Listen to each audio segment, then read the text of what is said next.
आपको पता है इंडिया में रोज का 15,000 टन प्लास्टिक वेस्ट जनरेट होता है। उसमें से 9,000 टन कलेक्ट किया जाता है, प्रोसेस होता है, लेकिन 6,000 टन कलेक्ट ही नहीं हो पाता है। और इसके साइड इफेक्ट क्या है ये आप अच्छे से जानते हैं। इसका एक और ऑप्शन है पेपर बैग्स, लेकिन वो भी बहुत कॉस्टली है। तो फिर प्लास्टिक से छुटकारा कैसे पाए?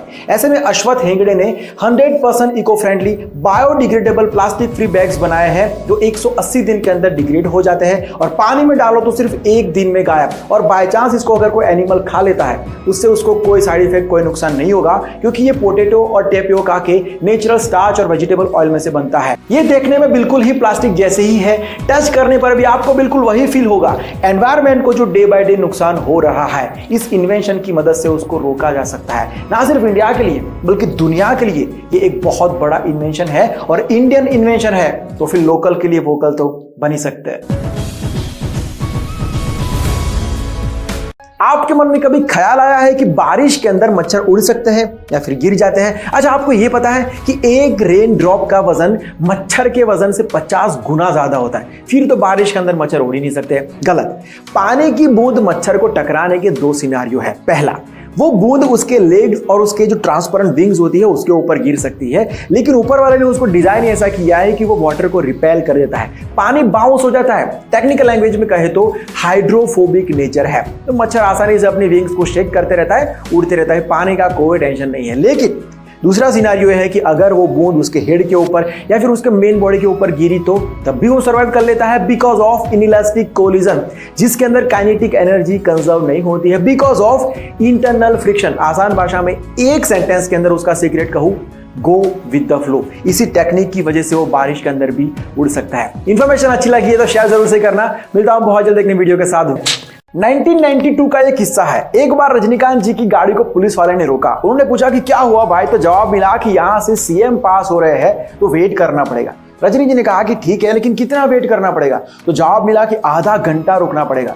रजनी जी ने कहा कि भाई कोई गाड़ी इतनी बड़ी तो नहीं होगी कि इतना क्रॉस करने में आधा घंटा लग जाए, कम से कम तब तक तो लोगों को यहाँ से पास होने दो, लोग परेशान हो रहे हैं। पुलिस वाले ने कहा कि नहीं, वेट तो करना पड़ेगा, कंपलसरी करना पड़ेगा। रजनी जी ने कहा कि ठीक है। फिर वो अपनी गाड़ी से उतरे और पास की एक छोटी सी दुकान पर जाकर सिगरेट का एक पैकेट लिया। उनको देखकर वहां पर थोड़ी ही देर में इतनी सारी भीड़ इकट्ठा हो गई कि कंट्रोल करना मुश्किल हो गया। पुलिस वाले उनके पास आए और कहने लगे कि सर प्लीज आप यहां से चले जाइए। रजनी जी ने कहा कि भाई मैंने तो पहले ही कहा था, क्या है, रास्ता रोको, लेकिन आधा घंटा बहुत ज्यादा है। लेकिन आपने कहा कि वेट तो कंपलसरी करना पड़ेगा, तो ठीक है, मुझे कोई प्रॉब्लम नहीं है, मैं वेट कर रहा हूं, पहले आप सीएम की गाड़ी को ही पास हो जाने दीजिए। 1950 के अंदर हार्वर्ड यूनिवर्सिटी में डॉक्टर कर्ट रिचटर ने अपनी टीम के साथ मिलकर पानी बकेट्स और चूहों को लेकर कुछ एक्सपेरिमेंट्स किए थे, जिसके रिजल्ट शॉकिंग थे। एक्सपेरिमेंट नंबर 1, आधा पानी भरी हुई बकेट के अंदर चूहों को डाल दिया गया।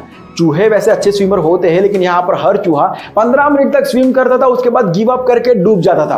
एक्सपेरिमेंट नंबर 2, फिर से सेम चीज की गई, लेकिन यहाँ पर जैसे 15 मिनट होने को होते थे, जैसे उन्हें लगता कि चूहे अब गिव अप करने वाले हैं, उन्हें बाहर निकाल लिया जाता और थोड़ी देर रेस्ट करने दिया जाता। उसके बाद फिर से पानी में डाला जाता और सेकेंड ट्राई के अंदर भी थके हुए होने के बावजूद भी वो लोग 60 मिनट तक सर्वाइव करते थे। सारे एक्सपेरिमेंट्स का मोरल ये था कि सेकेंड टाइम के अंदर चूहों के अंदर एक बिलीफ, एक होप बन जाता था कि फिर से उन्हें रेस्क्यू किया जाएगा, और इसी होप में वो अपनी बॉडी की पूरी एनर्जी लगा देते थे, स्विम करते रहते थे, लेकिन गिव अप नहीं करते थे, डूबते नहीं थे।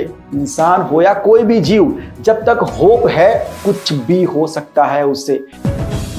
जया किशोर प्रधान डॉक्टर बनना चाहते थे। अपनी इंटरमीडिएट के दौरान मेडिकल एंट्रेंस एग्जाम्स दिए थे, लेकिन बात नहीं बनी थी। बीएससी फिजिक्स किया, टीचर बने, साथ में आगे पढ़ाई करते गए और एसबीआई में डेप्यूटी मैनेजर बने।